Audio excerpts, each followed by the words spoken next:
Hello. Hi. Cheers. You're not drinking I haven't got anything. anything today. We're having water today. Children first today. Kiddlywinks first today. So, we're going to make chocolate chip cookies. A request from Lucy, Flick sister. Okay. Something for the kiddies. My cookie recipe that I've done since I was about 11 comes from this, the Constance Spry cookery book, which was my mum's, and it's so well loved. It's actually just broken off, which is really sad, but fine. So it's a very simple recipe.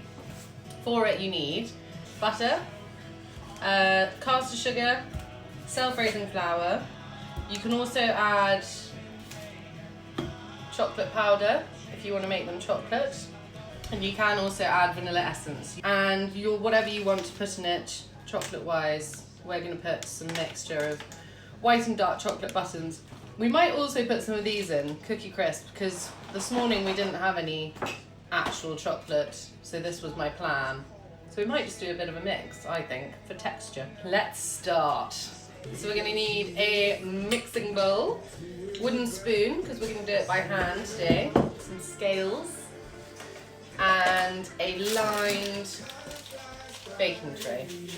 First things first, we're going to weigh out our butter. So our butter is softened. I've left it out for about 4 hours, so it's nice and soft.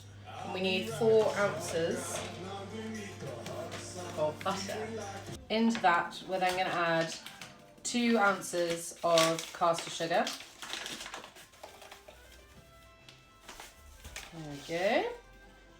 And we're going to cream this together. So the creaming motion, if you're doing it by hand or use the electric hand whisk, is just to move the butter into the sugar, just like this. And this is going to take a while. Just give it a good beat. Okay, so this is then, the butter's being creamed. We can carry on doing it for a bit, but that's absolutely fine. The butter and the sugar are nice, well mixed and light. So now to add our self-raising flour. At this point you can also add some vanilla essence if you want to. So we're now going to add our self-raising flour, so same amount as we did with the butter, so 4 ounces. And that all goes in to the butter and sugar, and we mix again. So once we get to about that stage, which will resemble cookie dough, scrape down, there we go, give it one final mix, and then set that aside. Now we're going to deal with our chocolate. So because we're using buttons instead of actual chocolate chips, Ooh. some of which have been Disappeared. They've disappeared. Some have disappeared. Anyway, so we're going to just crunch through those, hand on top of the knife, push down.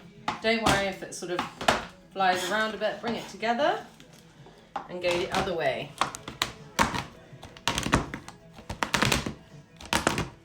So I think that's fine. We don't mind if they're a bit bigger. You get more melty bits that way.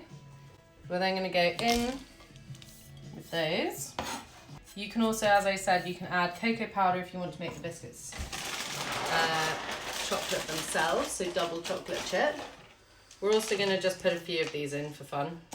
I've never done this before, so this might be weird. But I think it would be fine. So other chocolates you could put in crunchy bars, you could put in Mars bars, you could put in Kit Kats, basically whatever you've got laying around the house. I did it with marshmallows once, and I have to say that didn't work as well as I wanted it to. It does make the whole cookie just go a bit. Now in our bowl, we've got all those goodie bits. We're just gonna try and incorporate them as much as we can. Just want to get them nicely mixed in. Again, let's scrape down our spoon. Now at this point, depending on how messy you want to get, you can get in there with your hands. You can either do that, or what we might do is spoon it. So bring over our tray, get another teaspoon, Just take a piece of the cookie dough like that and just push it onto the thing.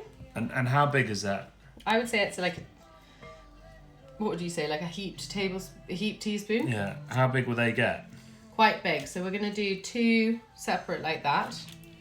And then we're going to do 1 in the middle. You want them to have enough room. These will probably not spread as much as the room that we're giving them, but it's better to be safe than sorry. Don't want them all blending into one giant cookie. And you don't need to flatten them out or anything? Oh, getting to that, Adam. Oh, You're getting ahead of yourself. sorry. Even half the mixture does make quite a lot of cookies. Like we've definitely got enough. We'll do another tray's worth probably. So that's 4, 6, 8 cookies worth. So then in this little cup, my little Tara cup, I've got just some cold water and a little fork. And what we're going to do is we're just going to put that down there. And then with the fork, we're just going to push lightly down. And the water will help it not stick to the dough. And just push gently down. And repeat. And why are you doing this? So this is what you said, to flatten them out a bit. Oh, yeah. And also, they get these really nice lines on. So if you hadn't added, we've added quite a lot of extra bits and bobs to ours. But if you hadn't added lots of bits, then you get these nice lines through the cookie dough, which is always quite pretty. Just move that into shape a bit more. If you want to, and you're more of a perfectionist, get your hands in, roll a ball. So get that much, what is that? Well, that's the same as before, but Yeah. teaspoon, a heaped teaspoon. So if you want them to be perfect, more perfect, you do a ball like that, and then with your hands, and then just flatten it out again with that.